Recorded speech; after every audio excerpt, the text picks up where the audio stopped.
The thing about frontier logistics, David Kine had learned over 8 years of coordinating supply chains across incompatible species and competing bureaucracies, was that success meant being so competent that nobody noticed you were there. The best logistics coordinators were invisible. Materials appeared where needed. Ceremonies proceeded without disruption. Complex operations ran smoothly because someone had anticipated every requirement and handled every detail before problems could emerge. Visibility meant failure, meant something had gone wrong badly enough that people were forced to acknowledge the existence of supply chains and material support. David had built his entire career on being professionally invisible, and he was very good at it. The Threxian selection ritual should have been a straightforward assignment. The diplomatic briefing had been clear. Princess Cythria would be choosing a bond partner from among the galaxy's most eligible candidates, creating an alliance that would shape interstellar politics for decades. The ceremony required extensive material support, traditional gifts from various suitors, symbolic artifacts representing Threxian cultural heritage, refreshments for hundreds of attendees, ceremonial furnishings calibrated for multiple species' physical requirements. David's job was to ensure all those elements arrived on schedule and were positioned correctly, then maintain unobtrusive presence during the ceremony in case any last-minute adjustments were needed. He'd arrived at the palace 3 days before the ceremony, working with Threxian palace staff to coordinate deliveries and verify that everything met the exacting standards that cultural significance demanded. The work had been complex but manageable, tracking 17 different shipments, managing storage for temperature-sensitive items, coordinating with artisans who were creating custom display platforms for the suitors' presentations, ensuring that the ceremonial lighting wouldn't damage any of the traditional artifacts that would be on display.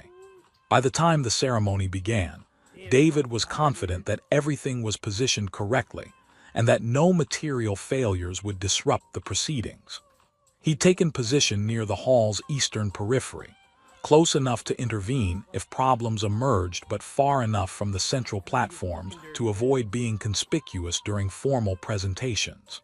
The Great Hall itself was impressive in ways that demonstrated both aesthetic sophistication and significant expense. The ceiling rose into calculated dimness, punctuated by bioluminescent fixtures that mimicked the Threxian homeworld's native flora, creating atmosphere that was simultaneously grand and intimate. The suitors' platforms were arranged in concentric semicircles around the princess's central dais, positioned according to complex precedence calculations that someone had spent considerable time determining. Observation galleries ringed the upper levels, filled with diplomatic witnesses whose presence would validate the ceremony's significance. Princess Cythria had entered precisely on schedule, accompanied by advisors whose formal robes indicated their roles in observing and validating her choice. She was striking even by Threxian standards, tall and elegant, with bioluminescent markings that traced complex patterns across her skin, indicating royal lineage through genetic expression that David's briefing materials had explained was both hereditary and culturally significant. She moved with the kind of controlled grace that came from a lifetime of public performance, and her expression carried composed authority that suggested she'd been preparing for this moment for years. The suitors began their presentations in order that had been carefully negotiated by various diplomatic staffs. First came a Kelith warlord whose name David had forgotten, but whose reputation for military conquest had been emphasized in the briefing materials. The warlord's presentation was impressive in its confidence.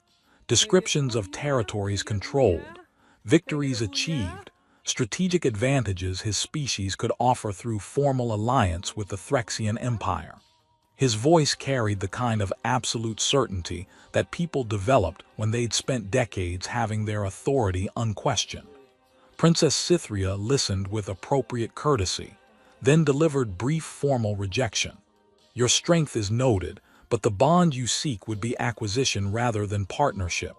I decline. The warlord's shock was visible, but Threxian protocol didn't allow for argument or appeal. Once the princess had spoken, the decision was final. He withdrew to his platform with rigid dignity that barely concealed his anger at the unexpected rejection. The presentations continued. A human diplomat from one of the core worlds spoke eloquently about his family's political influence, the economic benefits of bonding with someone connected to major trade networks, the advantages of closer human-Threxian cooperation. His presentation was polished, clearly rehearsed, and strategically sound in ways that demonstrated careful planning. "You calculate advantages rather than consider partnership," Cytherea said, her tone carrying something that might have been disappointment. "I decline." A Vex noble performed elaborate courtship display that showcased his species' bioluminescent capabilities, creating patterns of light that were genuinely beautiful, and that apparently demonstrated genetic superiority according to Vex cultural standards. His presentation emphasized the biological advantages his lineage would bring to any potential offspring, the cultural sophistication his family represented, the artistic achievements his species had pioneered. "You perform superiority without demonstrating interest in who I am beyond my role as potential genetic partner," Cytherea observed. "I decline."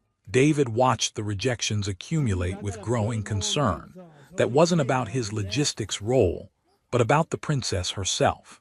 Each suitor approached with confidence that their credentials would be sufficient, and each was turned away with explanations that suggested she was reading motivations beneath their carefully crafted presentations. The Threxian had evolved as social predators. He knew from his briefing materials. Their survival had depended on accurately reading intent and motivation in potential prey, potential threats, and potential allies. That evolutionary history had given them neurological structures that processed microexpressions, vocal patterns, and autonomic responses with remarkable accuracy, which meant the princess could probably detect when suitors were treating her as prize to be won rather than person to be known, could sense the ambition and calculation driving their presentations, could identify the ways they were reducing her to strategic opportunity rather than engaging with her as individual. By the 20th rejection, the court's tension was palpable. Threxian tradition apparently required that a choice be made during the selection ritual. Postponement would signal weakness or indecision, creating political complications that could undermine the princess's authority. David could see her advisors making subtle gestures that probably meant reconsider some of the politically valuable candidates. But Cytherea maintained her composed expression, while continuing to dismiss suitors who apparently weren't meeting whatever criteria she was applying. David was checking his data pad to verify that all the ceremonial refreshments were properly positioned for the reception that would follow the ceremony, assuming there was a successful choice that would justify celebration, when he heard the princess's voice cut through the court's murmuring. "That one." David looked up from his data pad, assuming she was indicating another suitor whose presentation he'd missed while focused on logistics coordination. But the court had gone absolutely silent, and people were turning to look in his direction with expressions ranging from confusion to shock. The human coordinator who has been ensuring this ceremony proceeds smoothly without drawing attention to himself, Princess Cytherea continued, and David realized with creeping horror that she was pointing directly at him. "I choose him." The great hall erupted in shocked reactions, advisors making urgent gestures, diplomatic observers leaning forward to confirm what they'd heard, suitors expressing varying degrees of outrage or disbelief that the princess had chosen a logistics coordinator over champions and nobles and warriors who'd spent months preparing for this opportunity. David stood frozen, certain this was mistake or misunderstanding, because there was absolutely no scenario in which he should be chosen as bond partner to the heir of the Threxian Empire. He was support staff. He coordinated supply chains. He'd been present in the hall purely to manage logistics, not to participate in the selection ritual in any capacity. But Princess Cytherea was looking directly at him with expression that carried absolute certainty. And when she gestured for him to approach, David found himself moving toward the central platform with numb obedience, because refusing the princess's direct command in front of the entire court seemed like even worse option than whatever complications would emerge from this incomprehensible situation. The walk across the great hall felt endless, every eye in the chamber tracking his progress as he navigated past the assembled suitors, whose presentations had been rejected in favor of someone who hadn't even been trying to participate. David reached the base of the princess's platform and stopped, having absolutely no idea what protocol required in this situation, because none of his briefing materials had covered what to do when alien princess unexpectedly chooses you as bond partner despite you being logistics coordinator rather than actual suitor. Approach closer, Cytherea said, her voice carrying both authority and what might have been amusement at his obvious discomfort. You need not maintain the formal distance that suitors observed. David climbed the steps to the platform, stopped at what felt like appropriate distance for conversation with royalty, and tried to organize his thoughts into something coherent. Your Highness, I think there's been a misunderstanding. I'm not. I wasn't participating in the selection ritual. I'm here coordinating logistics support for the ceremony. I'm not a candidate. I'm aware of your official role. Cytherea's bioluminescent markings shifted in patterns that David's briefing materials had indicated could convey emotional state to those who knew how to read them, though he had no idea what the current pattern meant. I chose you specifically because you were not presenting yourself as candidate, were not trying to claim my attention or convince me of your worthiness. Every suitor who approached this platform saw me as prize to be won, as strategic opportunity to be secured, as means to advantage for themselves or their species. You have been present in this hall for 3 days coordinating material support, and not once have you treated me as anything other than person for whom you were providing professional service. She moved closer, and David could see the intensity in her expression. My species evolved to read intent beneath words, to sense motivation that others try to conceal. Every suitor who presented themselves revealed through their autonomic responses and micro-expressions that they were calculating advantage, seeking power, treating this bond as acquisition rather than partnership. You have asked for nothing, claimed nothing, and never stepped forward to assert worthiness. That restraint, that respect for my agency before even understanding your role in this ceremony, speaks more clearly than any rehearsed presentation about genetic superiority or strategic alliance. David processed this explanation while trying to manage the fact that approximately 300 people were watching this exchange with varying degrees of shock, fascination, or anger. Your Highness, I maintain distance because I'm logistics coordinator trying not to disrupt formal ceremony, not because I was deliberately demonstrating some kind of superior respect for your autonomy. This is mistaken interpretation of professional behavior rather than meaningful character assessment. Is it? Cytherea tilted her head slightly. Then explain why, when you speak to me now, your autonomic responses show concern for my well-being rather than calculation about what advantages this situation might create for you. Explain why your primary emotion is worry about whether this choice will cause me political complications, rather than excitement about unexpected elevation to position of significant power and influence. David opened his mouth to respond, realized she was right, and closed it again while trying to figure out how to navigate this situation. His primary concern was whether the princess's choice would cause her problems with her advisors, and whether he was about to become unwitting source of diplomatic incident, not about what benefits he might gain from being chosen as bond partner to one of the galaxy's most powerful rulers. I don't want to cause you problems, he said finally. Deciding honesty was probably safer than trying to perform diplomatic sophistication. he didn't possess. Hello.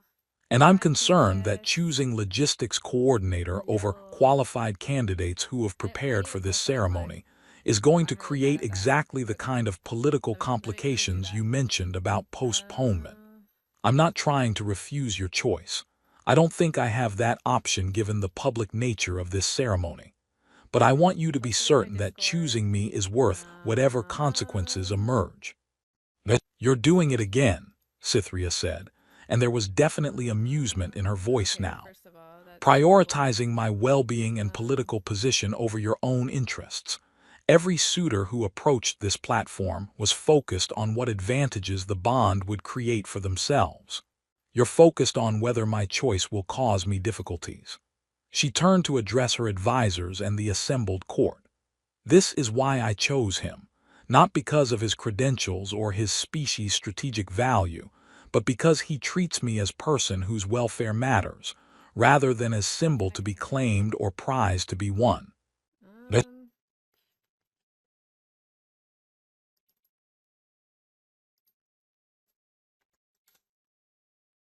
oh my god, seriously? At this point, I'm just like, Cytherea had been I'm preparing for just the leaving. selection ritual since Hi, age Jedi! 12, when it became clear that her older sibling would not survive the genetic complications that occasionally affected Threxian royal lineage, making her the Why heir don't you who would want to eventually be need to more choose a bond partner and emotional? secure the Hi, succession. Breezy. She'd spent 13 years learning to read the subtle signals that revealed intent beneath polished presentations, developing the natural Threxian abilities that allowed her to sense when people were being genuine versus performing calculated roles. The preparation had been necessary because the bond partner she chose would become co-ruler, would share authority and responsibility for governing an Thank empire that you. spanned 17 So the thing systems is, and maintained I don't complex know. I have mixed relationships emotions, I with feel. dozens of other civilizations. The choice couldn't be purely personal There's preference. a ringing It had sound? to account for political alliances, I don't genetic hear a ringing compatibility, sound. strategic advantages that would strengthen the Threxian position in an You guys increasingly hear a ringing complicated sound? galactic landscape. But it Are you also good, couldn't guys? be Can you purely speak? political calculation, because the bond would last for I want to life, would speak. require genuine partnership and trust, would shape every decision she made for decades. Choosing someone purely for strategic advantage, Bitch. without considering whether they could actually work together, as Okay, let me equals would see. create exactly the kind of toxic relationship that had destroyed several What about now? previous Does it sound Threxian better? rulers who'd prioritized politics over compatibility. So Cytherea had developed criteria that balanced political necessity with personal requirements. She needed someone who could contribute strategically to the Same. Empire's interests, but also someone who would treat her as partner rather than subordinate or possession, I swear someone this whose all motivations she appreciates could things. trust even What when about their now? interests diverged, someone who understood that power required restraint as much as it Better? required strength. The suitors who'd presented themselves had failed to meet that balance. They'd brought impressive credentials, military strength, political influence, genetic advantages, cultural No? sophistication. But every one of them had approached the selection ritual as competition to be won, had focused on demonstrating their superiority rather than considering what kind of partnership they could build with her, Do you guys had hear the treated her music? as prize whose value lay in what her position could offer them rather than who she was as How about now? individual. She'd felt their ambition through the subtle autonomic responses that Threxian neurology could detect. Elevated heart rates when they spoke about Let's see. advantages the bond would create. Okay, Micro-expressions so of does it sound better now? satisfaction when they described how alliance with them would benefit her empire. Unconscious postural shifts that indicated they were already imagining themselves in positions of power. They were performing confidence and devotion while calculating advantage, and Cytherea's evolutionary inheritance allowed her to sense that calculation clearly. And then there was the human coordinator who'd spent 3 days ensuring the ceremony proceeded smoothly, while maintaining absolute professional distance, I can see who'd you're doing interacted something with her right. staff with efficient courtesy, and had briefly crossed her path twice during preparation, without showing any of the autonomic Same. responses that indicated romantic or political interest. There's She'd nothing going noticed him on, though. specifically because his presence was so different from the constant attention-seeking that surrounded her. He'd nodded respectfully when they'd nearly collided in a corridor, had apologized for the disruption, and had continued on to whatever logistics task he'd been managing without trying to extend the interaction or leverage it for advantage.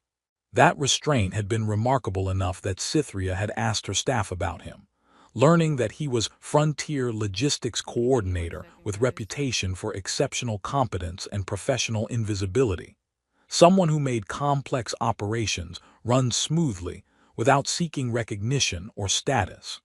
During the ceremony itself, she'd been peripherally aware of him maintaining unobtrusive presence near the eastern colonnade, occasionally checking a data pad, but mostly just observing the proceedings with the kind of attentive calm that suggested he was ready to intervene if problems emerged, but wasn't expecting to need to. And critically, his autonomic responses throughout the ceremony had shown no signs of the calculation and ambition that every actual suitor had displayed. He'd watched the presentations with professional interest but no personal investment, had shown slight concern when the rejections accumulated but no excitement about potential opportunities that might create, had remained focused on his logistics role rather than treating the ceremony as personal opportunity. When Cytherea had pointed to him and declared her choice, his immediate response had been shock and confusion, genuine surprise rather than triumphant satisfaction, concern about whether he'd misunderstood rather than eagerness to claim the position.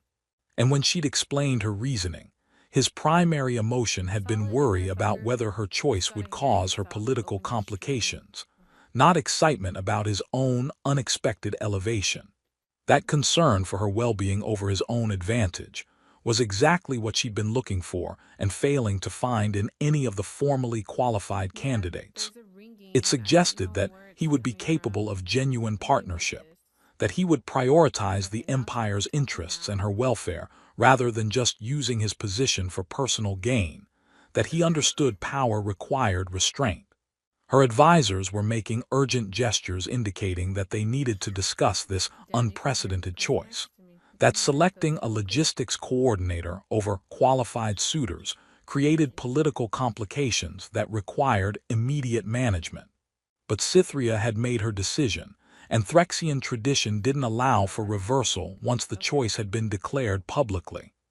"I understand your concerns," she said to the assembled court, her voice carrying the authority that her position required. "This choice violates expectations about credentials and strategic alliance. But I remind you that the selection ritual exists to ensure that the heir chooses a partner capable of genuine collaboration and shared governance, not to secure the most politically advantageous marriage, regardless of compatibility. I have assessed every candidate who presented themselves, and I found them all focused on acquisition rather than partnership, on claiming power rather than sharing responsibility.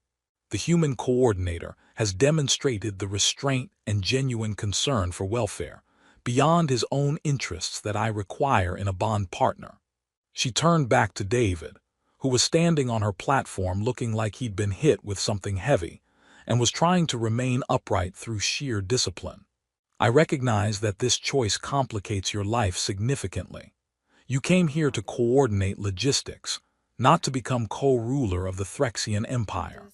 But I'm asking you to accept this role, not because of any credentials or strategic value your species offers, but because I genuinely believe you're capable of the kind of partnership that governance requires."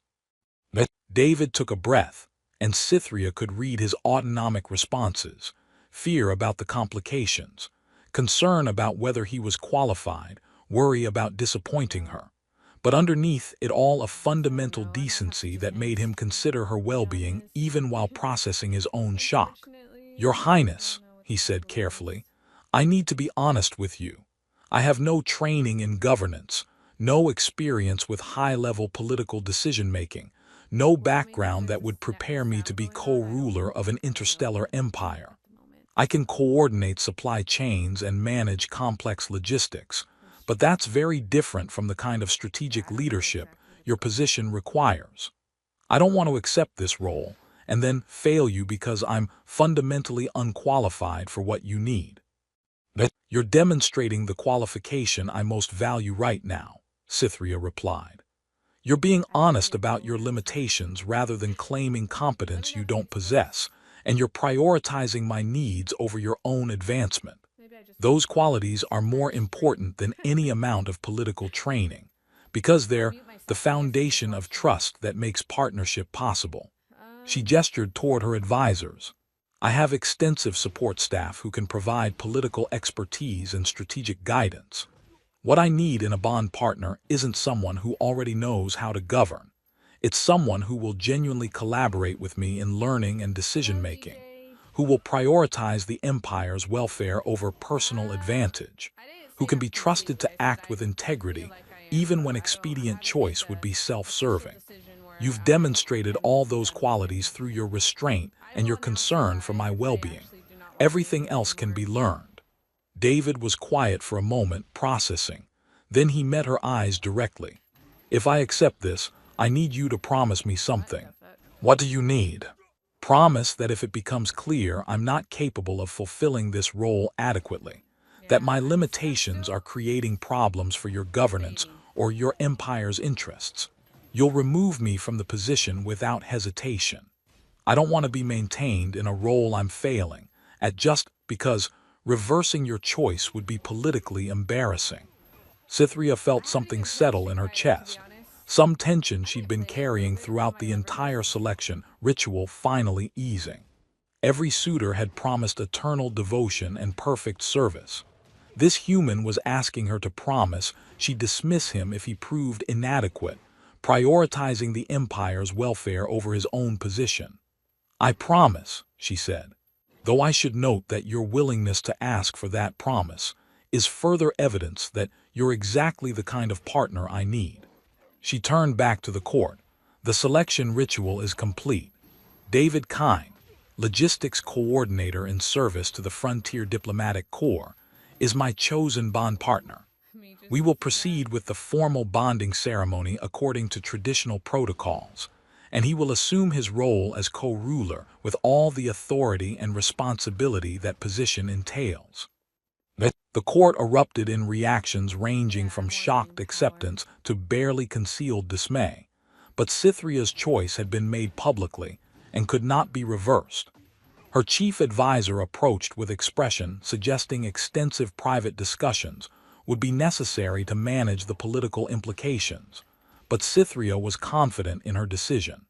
She'd chosen based on restraint rather than ambition, on genuine concern rather than calculated advantage, on the kind of character that could be trusted with power specifically, because it didn't seek power for its own sake. The suitors who'd been rejected would protest, would demand explanations, would claim that her choice undermined the credibility of the selection ritual. But Cytherea had fulfilled the ritual's actual purpose. She'd chosen a partner capable of genuine collaboration, someone who would share governance as equal rather than treating co-rule as opportunity for personal advancement. David Kine had stood near power without trying to possess it, had maintained respectful distance without being asked, had demonstrated the restraint that was rarer than ambition and more valuable than credentials. And Cytherea was certain that her choice, however unprecedented, was correct.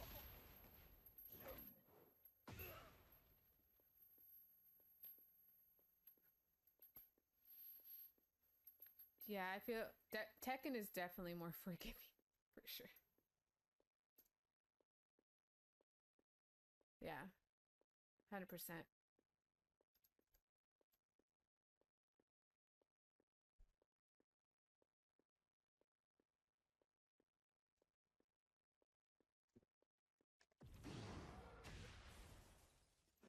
Okay.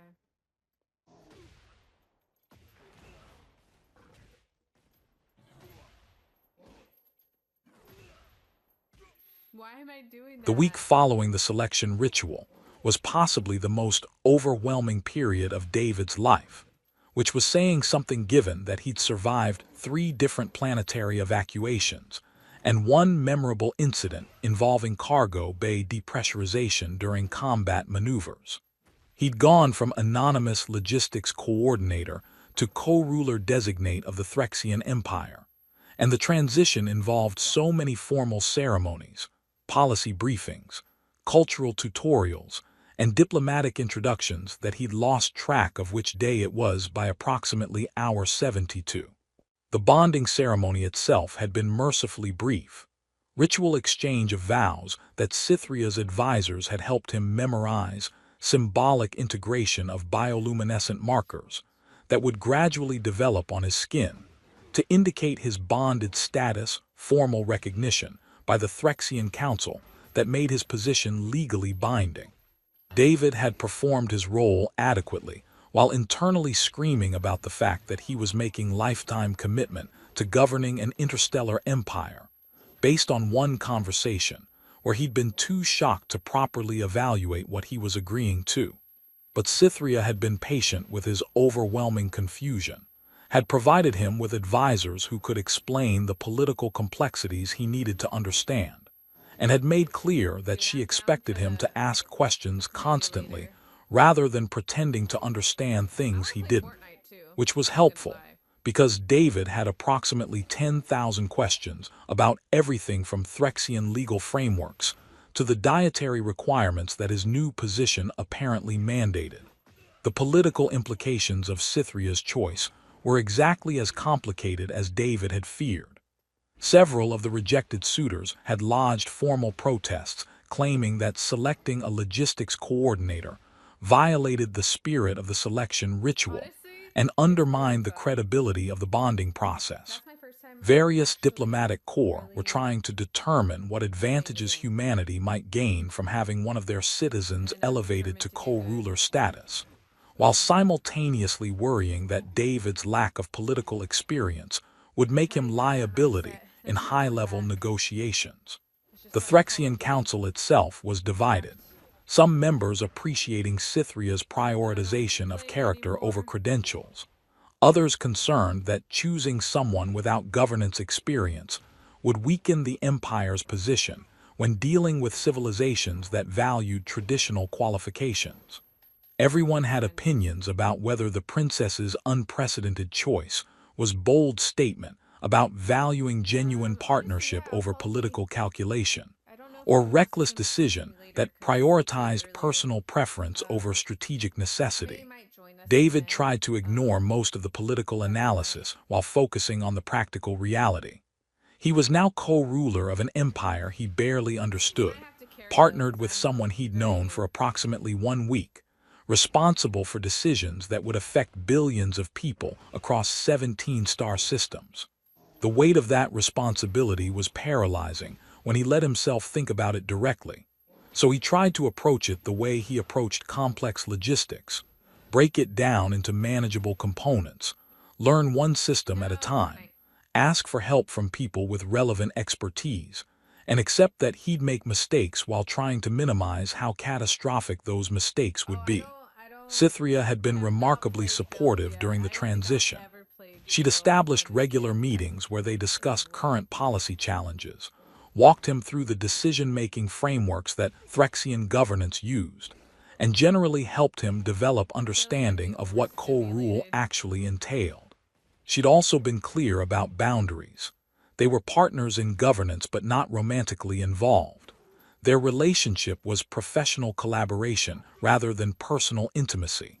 And while the bonding ceremony had legal implications, it didn't create obligations beyond shared responsibility for the Empire's welfare. "I chose you for your character and your restraint," she'd explained during one of their early policy discussions. "Not because I'm romantically attracted to you, or because I expect our partnership to develop into personal relationship beyond the professional collaboration that governance requires. If that changes over time, we can discuss it. But for now, I need you to understand that being bond partners is political and administrative role rather than romantic commitment."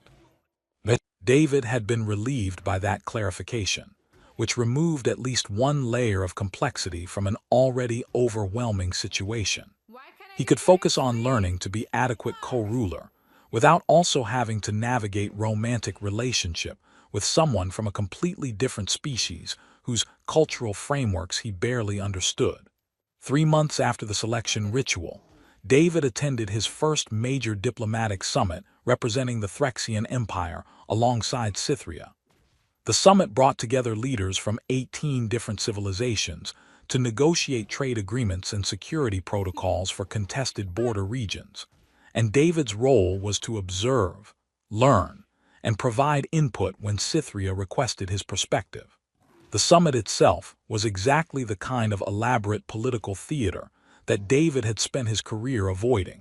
Formal presentations where every word was calculated for strategic impact, private negotiations where apparent compromises concealed complex advantage-seeking, ceremonial meals where seating arrangements carried political significance that required extensive analysis.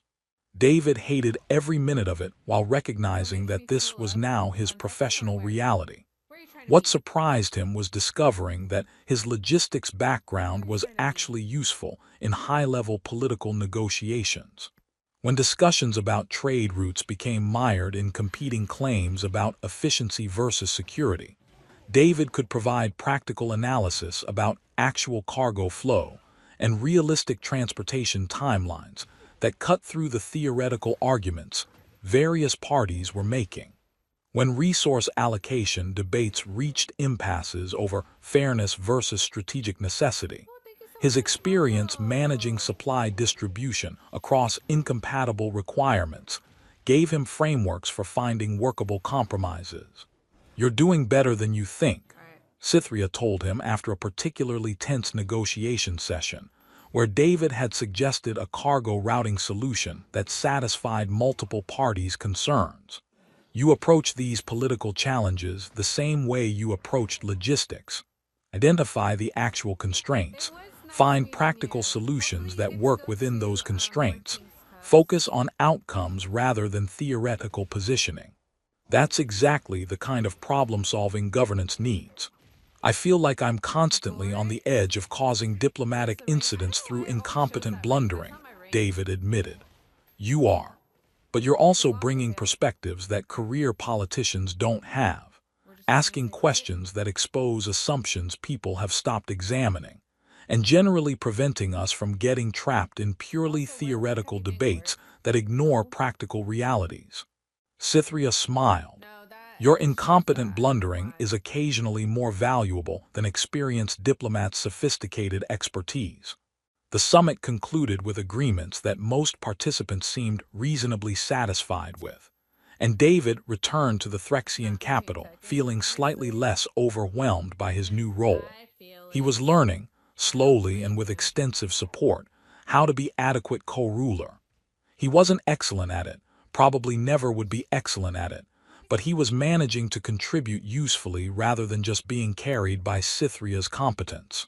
6 months after the selection ritual, a crisis emerged that tested whether David's restraint, the quality that Cythria had valued enough to choose him, would hold under pressure. A territorial dispute between two Threxian colonies had escalated to armed conflict, with both sides claiming legal authority and demanding that the central government support their position. The situation required immediate intervention before casualties mounted, but any choice Cythria and David made would alienate one of the colonies and potentially create broader political instability. The Threxian Council was divided about how to respond, various advisors advocating for different approaches based on strategic calculations about which colony's support was more valuable long-term. The debate had continued for 3 days without reaching resolution, and Cythria had grown increasingly frustrated with the political maneuvering that was preventing decisive action while people died. "What would you do?" she asked David during a private meeting where they were reviewing the latest casualty reports. "Not what the council recommends, not what political strategy suggests, but what does your actual judgment tell you is right approach?" David had been thinking about exactly that question while listening to the council debates. I'd send peacekeeping forces to separate the combatants immediately, then impose temporary direct governance on both colonies while we investigate the territorial claims thoroughly. It'll anger both sides because neither gets the validation they're seeking, but it stops the immediate killing and gives us time to actually determine what legal framework applies rather than just choosing based on political expedience. That approach will be deeply unpopular. Both colonies will see it as punishment rather than neutral intervention. Yes, but it prioritizes stopping the casualties over maintaining popularity, and it avoids making hasty choice that might be legally wrong just because political pressure demands quick resolution. David paused. Though I recognize I'm probably missing political complications that would make this approach more costly than I understand. Cytherea was quiet for a moment, and David could see her processing the suggestion against the various political calculations her advisors had presented. Then she made a decision that David recognized as significant even though he didn't fully understand the implications. We're implementing your approach, not because it's politically optimal, but because it's morally correct, and because allowing casualties to continue while we debate strategic positioning is unconscionable. She looked at him directly. This is going to create political costs that we'll be managing for months. But you're right that stopping the immediate killing matters more than maintaining popularity with colonies that are currently slaughtering each other over territorial disputes. The peacekeeping intervention was implemented within 18 hours. The combatants separated, temporary governance imposed. Both colonies protested vigorously. Various political factions criticized the decision as heavy-handed overreach, and David's approval ratings, which he discovered were apparently tracked constantly, dropped significantly among populations that valued colonial autonomy. But the killing stopped. The territorial investigation proceeded methodically, and 3 months later, when the legal analysis concluded and appropriate territorial boundaries were established, both colonies grudgingly accepted the resolution because the process had been genuinely neutral rather than politically motivated. Your restraint held, Cytherea told him after the crisis was fully resolved. You could have chosen the politically safer approach of supporting whichever colony offered better strategic advantage, but you prioritized actual justice and immediate harm reduction over political benefit to yourself. That's exactly why I chose you, because I knew you'd make those kinds of choices even when they cost you personally. David wasn't sure he deserved that level of confidence, but he was gradually learning that Cytherea's ability to read intent and character was remarkably accurate. She'd seen something in his restraint during the selection ritual, some quality of prioritizing others' welfare over personal advantage, and that quality had apparently translated into governance decisions that valued justice over expedience. 1 year after the selection ritual, David attended a formal reception where several of the rejected suitors were present as representatives of their respective civilizations. The Kelith warlord who'd presented first approached David with expressions suggesting he'd been waiting for opportunity to speak privately. I protested your selection, the warlord said bluntly, claimed it undermined the credibility of the ritual, and suggested the princess prioritized personal whim over strategic necessity. I'm aware, David replied, having read the formal protests during his early crash course in Threxian politics. I was wrong. I've watched your governance over the past year, observed how you approach decisions, and I understand now what Princess Cytherea saw that I failed to demonstrate. The warlord's tone carried something that might have been respect or might have been grudging acknowledgement. You don't seek power for its own sake. You don't calculate advantage in every decision. You prioritize outcomes over appearance, justice over expediency, others' welfare over your own advancement.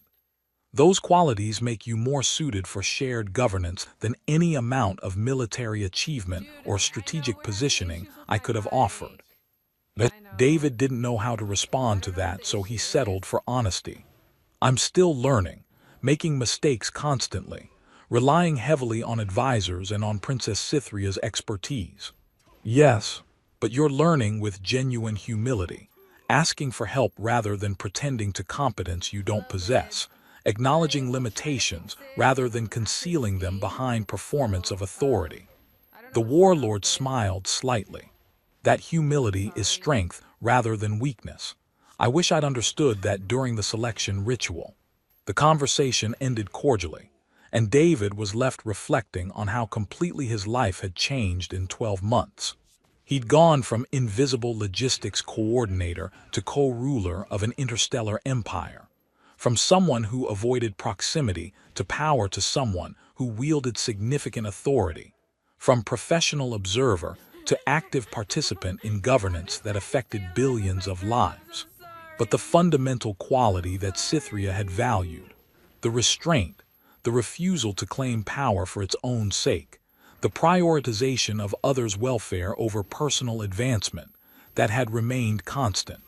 David still approached decisions by asking what served the empire's interests rather than what benefited him personally, still maintained the same concern for actual outcomes over political appearance that had characterized his logistics work. Princess Cythria had 5 years after the selection ritual. The Threxian Empire faced its most significant political crisis in 3 generations. A coalition of outer colonies had formed separatist movement demanding independence from central governance, claiming that the empire had become too disconnected from colonial realities and too focused on core world interests. The movement had significant popular support, legitimate grievances about resource allocation and political representation, and enough military capacity to make independence a genuine possibility, rather than just rhetorical positioning. Cythria's advisors were divided about how to respond. Some advocated for military intervention to prevent secession, arguing that allowing colonies to leave would encourage further fragmentation and ultimately destroy the empire's cohesion. Others suggested negotiating limited autonomy arrangements that might satisfy colonial demands without full independence. A few recommended accepting the secession and focusing on maintaining relationships with remaining colonies. Each approach had strategic merits and significant risks.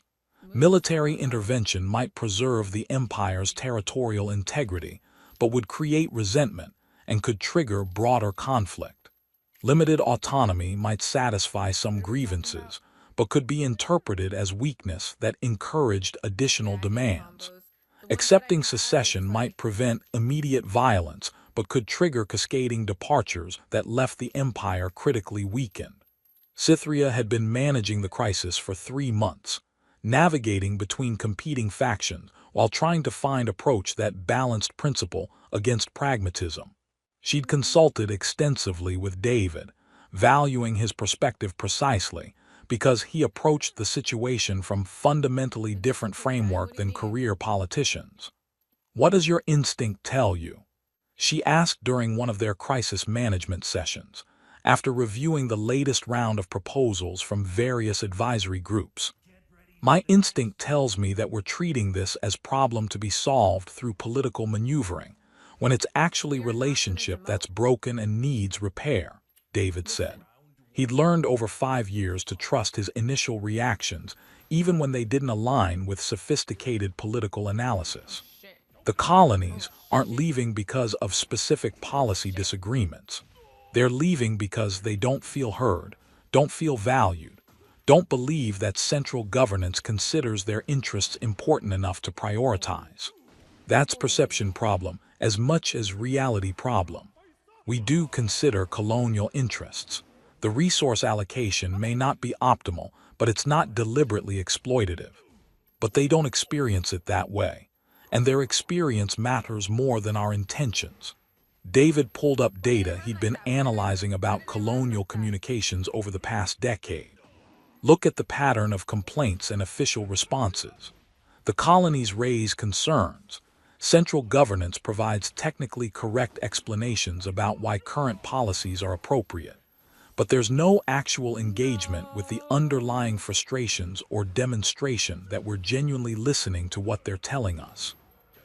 He highlighted specific examples. Please don't jump. They complain about resource allocation. I should We have respond with economic analysis showing that allocation is proportional to population. Technically correct, but it doesn't address their actual concern, that their specific needs aren't being considered. They raise concerns about political representation. We point to the council structure that guarantees colonial voices. Technically accurate, but it doesn't acknowledge that structural representation hasn't translated to meaningful influence over decisions that affect them. Cytherea reviewed the pattern he'd identified, recognizing the validity even though it complicated the political analysis her advisors had provided. So you're suggesting the problem isn't the specific policies, but the way we've been engaging with colonial concerns. Yes, and I think the solution isn't negotiating specific concessions or threatening military intervention.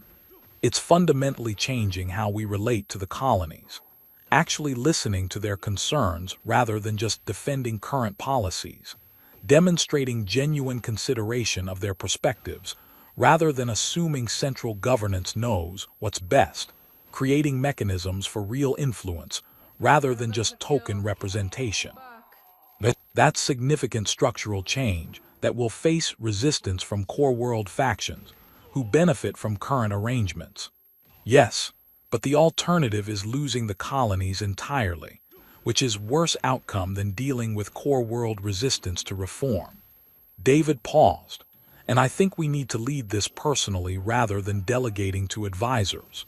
The colonies need to see that central governance, specifically that you and I, genuinely care about their welfare and are willing to invest time and energy in understanding their situations. Cytherea considered the proposal, evaluating it against the political calculations and strategic frameworks her training had emphasized.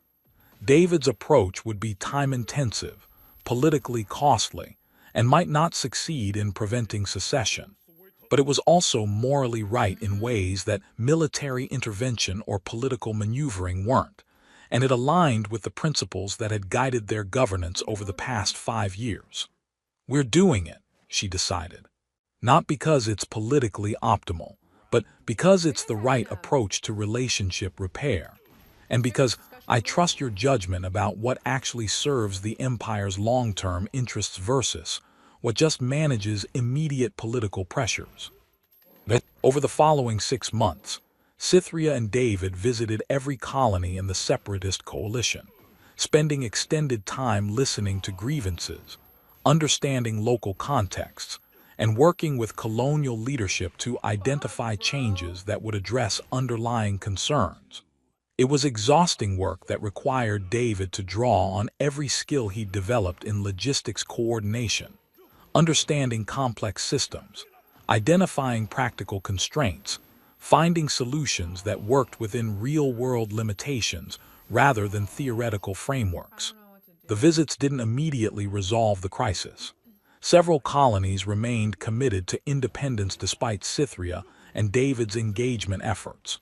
But the pattern of complaints shifted from central governance doesn't care about us to central governance is trying but we still prefer independence, which was significant evolution even though it didn't prevent all secessions. Ultimately, 3 colonies chose independence through negotiated separation rather than military confrontation. 5 colonies accepted enhanced autonomy arrangements that kept them within the empire while giving them greater control over local governance. And 4 colonies withdrew from the separatist coalition after seeing genuine engagement from central leadership.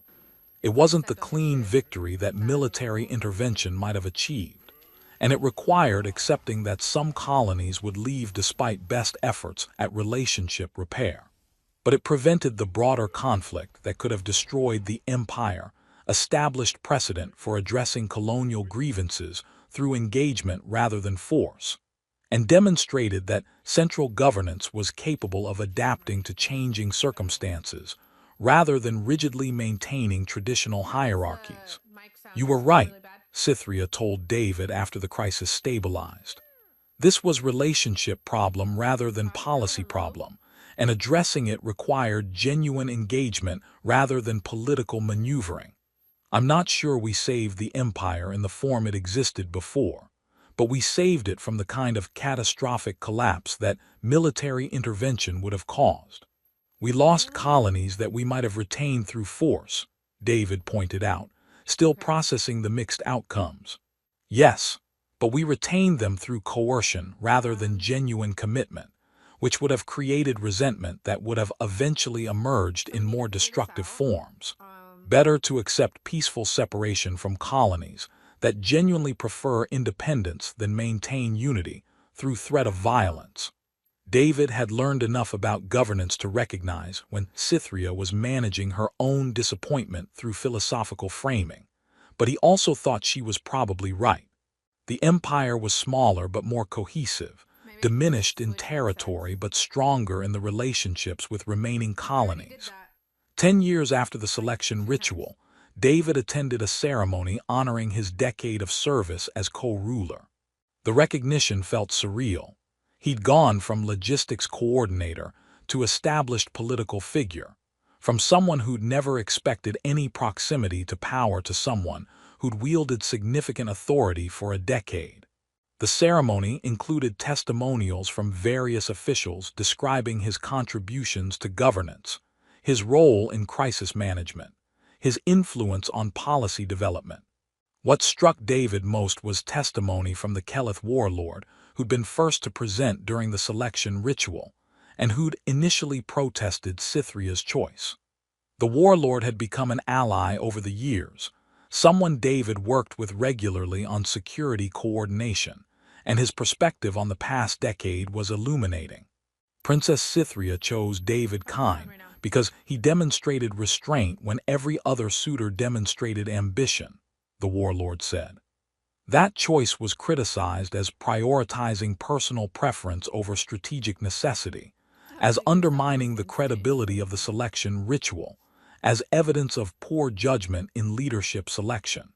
I was among those critics, and I was profoundly wrong. He gestured toward David.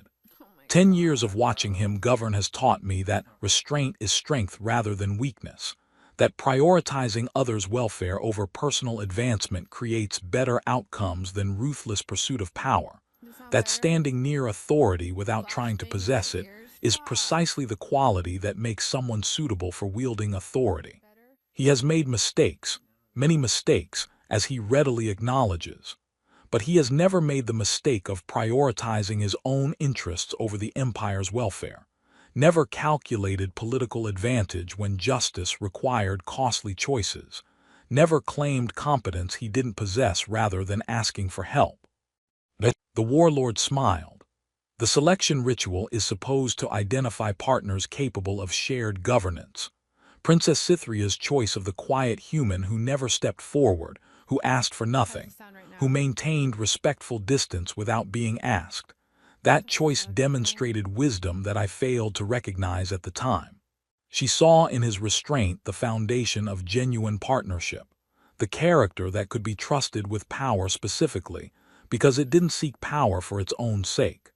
David listened to the testimonial with characteristic discomfort about being celebrated, but also with recognition that the warlord was describing the same quality Cytherea had valued during the selection ritual. The restraint, the prioritization of others' welfare, the refusal to claim power, those hadn't been strategic performances designed to win the princess's favor. They'd been genuine expression of how David approached authority and responsibility, and they'd translated into governance decisions that valued justice over expedience, relationship over dominance, outcomes over appearance. After the ceremony, Cytherea found him reviewing logistical plans for upcoming diplomatic summit, because apparently 10 years of co-ruling hadn't completely broken his habits of focusing on practical details, while avoiding the ceremonial performances that everyone else considered important. "You're still uncomfortable with recognition," she observed. "I'm logistics coordinator who accidentally got elevated to co-ruler. Recognition feels unearned." Your co-ruler who has served with integrity and competence for a decade, who has contributed meaningfully to governance despite having no traditional qualifications, who has demonstrated exactly the qualities I valued enough to choose you over champions and nobles and warriors who spent months preparing for the selection ritual. Cytherea smiled. The recognition is earned even if you're too humble to accept it comfortably. Did you know? David asked suddenly. When you chose me, did you know it would work, or were you taking a risk based on reading my character during 3 days of brief interactions? Both. I was certain about your character.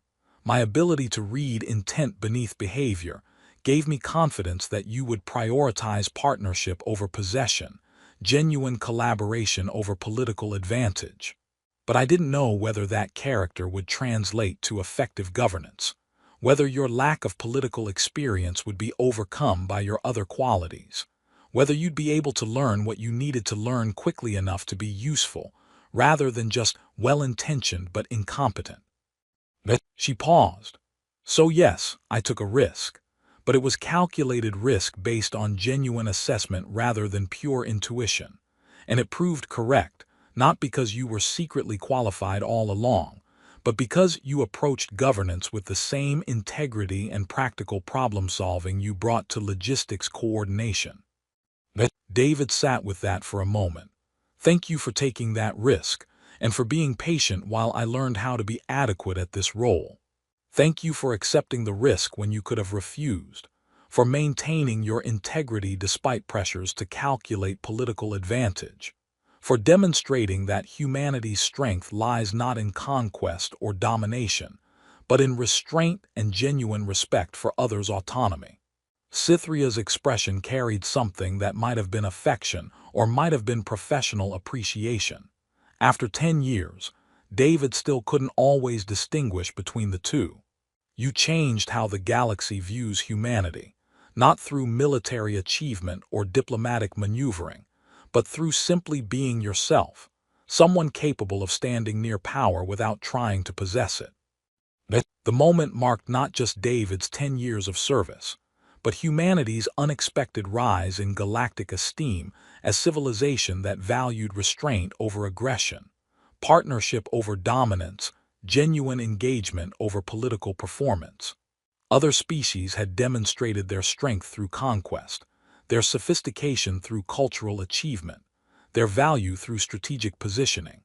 Humanity had demonstrated their worth through one quiet human who'd maintained respectful distance from power, who'd never tried to claim attention or advantage, who'd prioritized others' welfare over personal advancement even when offered position of enormous authority.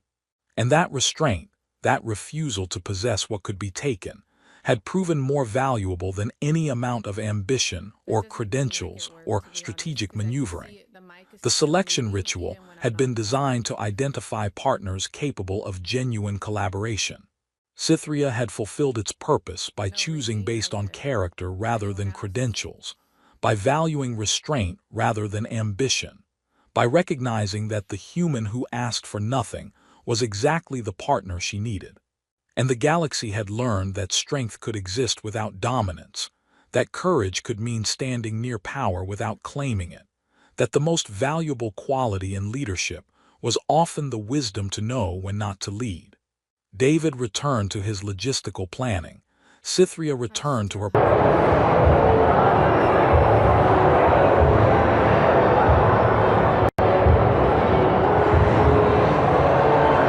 Todavía no sin mochila misa verga, güey.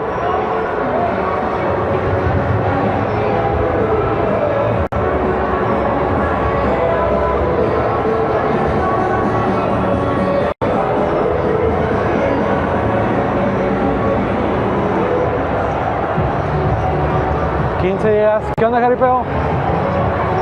¿Qué pedo, pa?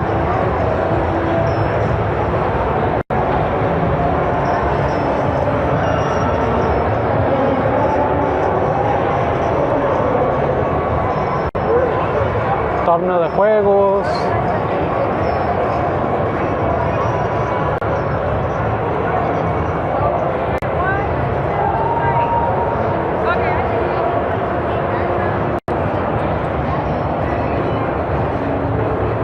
ese vestidito, niña preciosa. Ahorita no, qué chingada. Oh, mira la trocona, güey. O sea, es como de Akatsuki.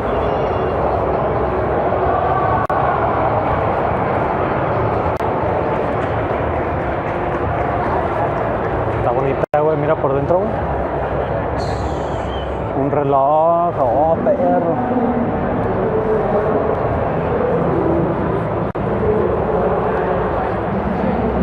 Qué bonita camioneta de Goku. Aquí arriba era, tiene peluches de Akatsuki también, güey. Qué perra, qué perra camioneta. Tómate foto. Nah.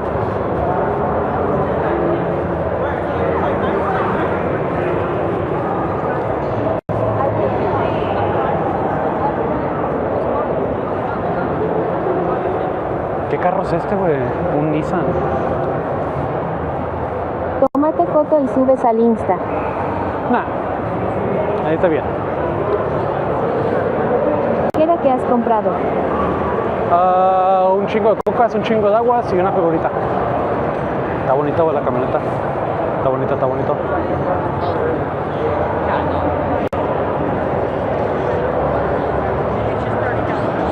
Ya tienes tus autógrafos. Pues te van a estar 2 días más, güey. Hoy fue como más para tomar fotos y todo ese pedo. Mira. Está perro, güey, míralo.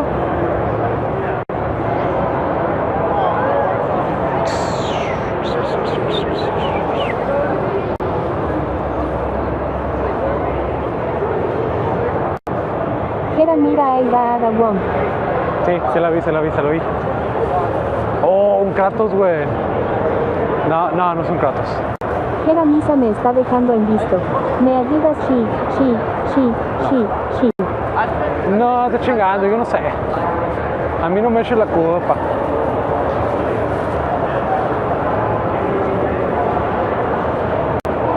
Acá arriba es más como Jera, pagué. el Kratos tiene cicatriz. No era Kratos. A la madre ya 7 horas, bro.